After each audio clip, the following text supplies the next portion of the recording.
Shop Forum provides an excellent opportunity for the students to listen to the experts in the industry. I think this is very important. They can feel the passion, the excitement, and the experience from the Fintech. And Fintech definitely is one of the leading industries for the financial future. The Federation of Hong Kong Industries, we work with all the manufacturers, but the financial sector is certainly a critical partner with all of us. So financial technology, Fintech, is definitely going to be one of the ways that we have to learn and live with in order to expand our business domestically and overseas, especially the Belt and Road in the area. First of all, Fintech is very important to Hong Kong, so because and also it's very easy for Hong Kong to establish this ecosystem because Hong Kong already has established very well established financial systems in Hong Kong. So we talk about the ecosystem, so the Fintech is something to add on. And also the barrier to get into the Fintech is lower because we already have the active ingredients inside, necessary ingredients in the Hong Kong financial markets. I talk about the forum, I really enjoy it, and before coming here, we have no idea what is expected. And I found out some of the audiences are really into Fintech, and they all ask the right questions, and they are very intelligent, asking the right questions. Welcome to CityU MBA Shop Forum. Today's topic is Fintech benefits, challenges, and prospects in Hong Kong. How much we are spending on R&D in Hong Kong? The entire Hong Kong is spending about 0.73% of Hong Kong GDP on R&D. What is this number equivalent to? It's really small. Now compared to, let's say compared to Shenzhen, it's 4%. Compared to the country, it's 2.2%.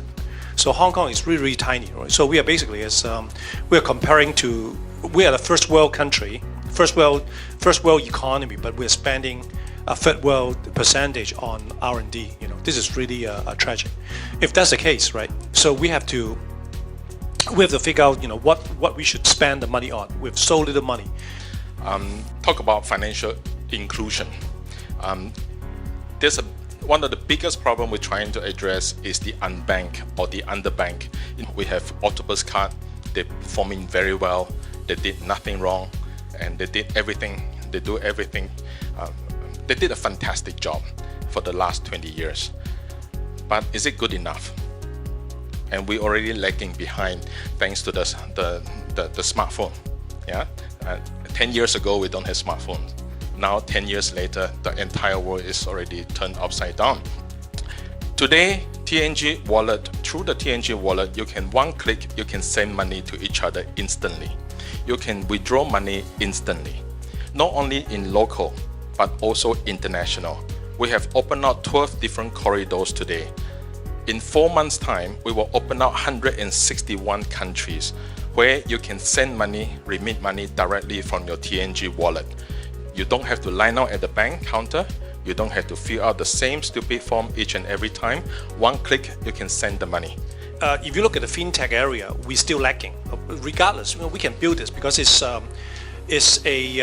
because we don't have to build from scratch, because we have the ecosystem more or less built and we just have to add on. So this is one big advantage to Hong Kong, because we have already built the ecosystems in finance, and we're not talking about nuclear engineering, right? We're not talking about sending people to space. So this is Hong Kong core competence. So I think is really big thing. So this is number one. So we should leverage on this. We don't need to spend a long time building these things all over again, right?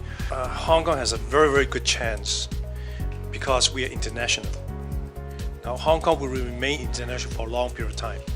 If we become part of China and we just comply to the Chinese system, we lost our values already. You can think about this.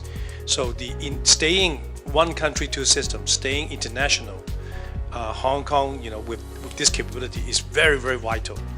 So if we lose that capability, we will never be able to compete with mainland China, because they can be more cutthroat, they can be more brutal.